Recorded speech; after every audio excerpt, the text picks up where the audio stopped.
Have you ever heard of Magda Goebbels, the wife of Hitler's propaganda minister Joseph Goebbels? Her close relationship with Hitler made her a well-known figure during the Second World War.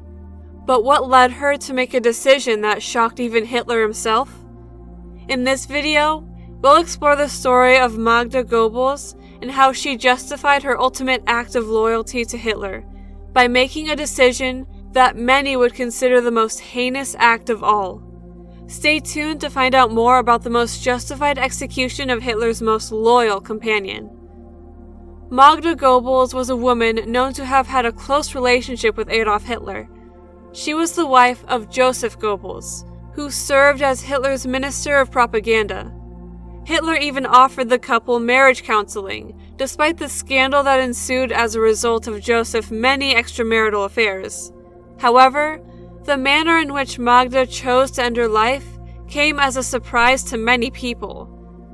In the final days of the war, she chose to poison her family, including her young children, before taking her own life in the garden of Reich Chancellery, which was located above the Führer bunker. Her grave was later excavated on multiple occasions, and eventually, her remains were turned over to the Soviet Secret Service. Magda was already married when she met Joseph in 1920, while they were both traveling by train. She was born in Berlin in 1901, and she had been married once before. She had an affair with her husband, a wealthy German industrialist named Günther Quandt, which led to the dissolution of their marriage. In 1930, she joined the Nazi Party and was employed as Goebbels' secretary. She was also a member of the Nazi Party. Later on, a romantic relationship developed between the two, and as a result, Magda's apartment became a popular hangout for senior Nazis, including Hitler. Despite this, Joseph and Magda's relationship experienced difficulties as a result of Joseph's jealousy regarding Hitler's affection for Magda. The couple got married on December 19, 1931. Magda had aspirations to rise to the top of society, despite being a mother of 6 children, and Hitler adored their family. Magda was able to maintain a close relationship with the dictator and would answer letters from women all over Germany, giving the impression that she was an effective representative of women's interests. Joseph had an affair with the Czech actress Lida Barova, despite living a lavish lifestyle, and this led him to consider divorcing Magda. Hitler took action and ordered Joseph to put an end to the affair. As a result, the two men were able to patch things up and join the war effort. Their first son, Mike, went on to become a pilot for the Luftwaffe, and the couple openly demonstrated their support for Hitler. Magda, on the other hand, started developing some concerns regarding the war effort and Hitler's management of it. She was of the opinion that Hitler did not pay attention to voices of reason anymore, and instead only believed what he desired to hear. Despite being an ardent supporter of the Nazi Party, her health was poor, due to a weak heart and frequent illness. It was also rumored that she assisted a few people in obtaining exit visas.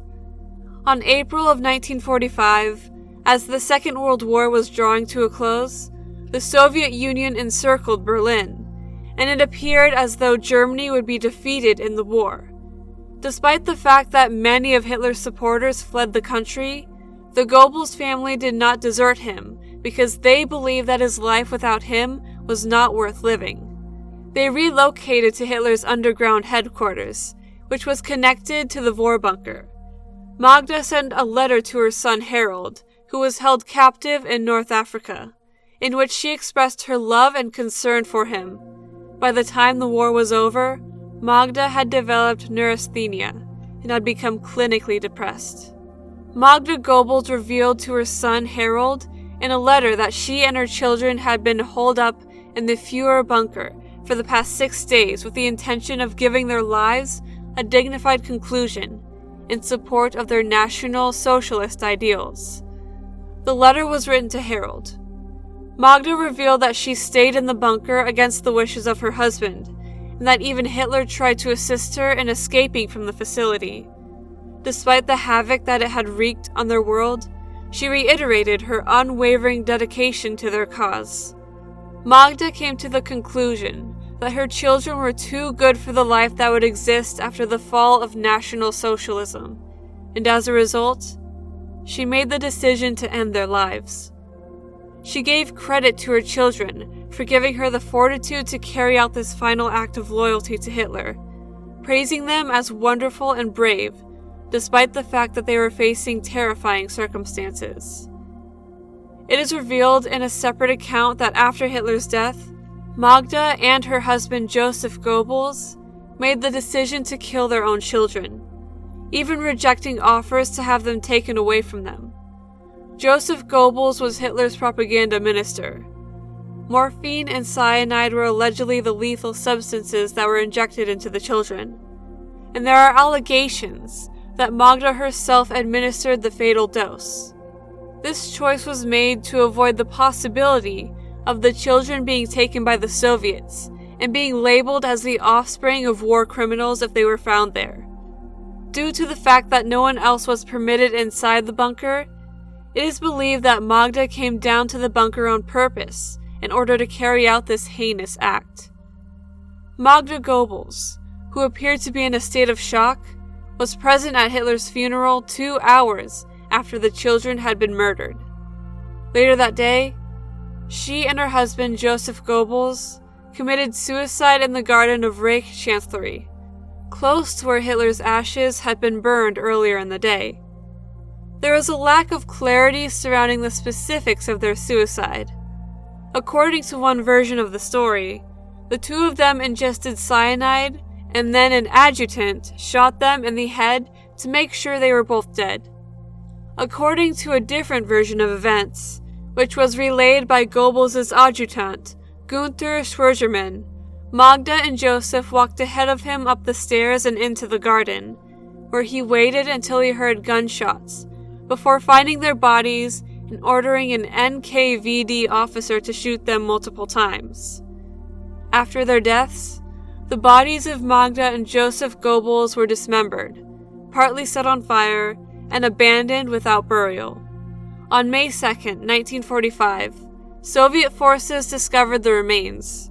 During a Soviet autopsy, Magda's jawbone and dental remains were found detached in her oral cavity. Despite this, her remains were in better condition than her husband's. Allegedly, Hans Krebs, the Goebbels family, and Hitler's dogs were all interred nearby.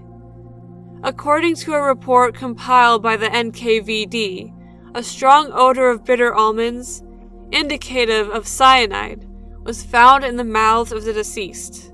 Pieces of glass and materials from the bunker's walls and floor were also discovered. Reportedly, the bodies were interred in a top-secret location in Spandau, but in the summer of 1945, members of the SS unearthed them and transported them to Rathenau, approximately 85 kilometers, 53 miles, from Berlin. On January 13, 1946, the bodies of Hitler and his associates were exhumed in Rathenau by a committee led by Smurfs Lieutenant General Selenium. This time, the exhumation was performed by the Smurfs. The ashes were initially delivered to Stalin, but later transported to East Germany to create the Borg. Magda Goebbels' body was forgotten, and it's likely that it was left inside the box in which Hitler was initially buried. After being buried inside the courtyard in wooden ammunition boxes, the deceased were given the close protection for 24 years. In 1970, the Kremlin ordered that the bodies be exhumed for the last time and relocated. On April 4th, undercover agents were dispatched with the mission of making it appear as though they were coping with vermin. These agents dug up the remains of the victims. In Schönebeck, the bodies of several individuals, including Hitler, Magda, Joseph Goebbels, and others, were cremated before their ashes were dumped into the Isle River. Magda Goebbels, also known as the First Lady of Nazi Germany, had several extramarital affairs while married to Joseph Goebbels, but the couple remained together out of loyalty to Hitler and the Nazi Party. Her skeletal remains were exhumed several times after her death, which must have been a harrowing experience each time. As we conclude the story of Magda Goebbels, Hitler's most loyal companion, it's hard not to be moved by the complexities of human relationships and the extreme lengths to which people will go for what they believe is right. Magda's story is a reminder of the devastating consequences of blindly following a leader and the destructive nature of blind loyalty. If you found this video informative, please consider sharing it with others and subscribing to our channel for more thought-provoking content.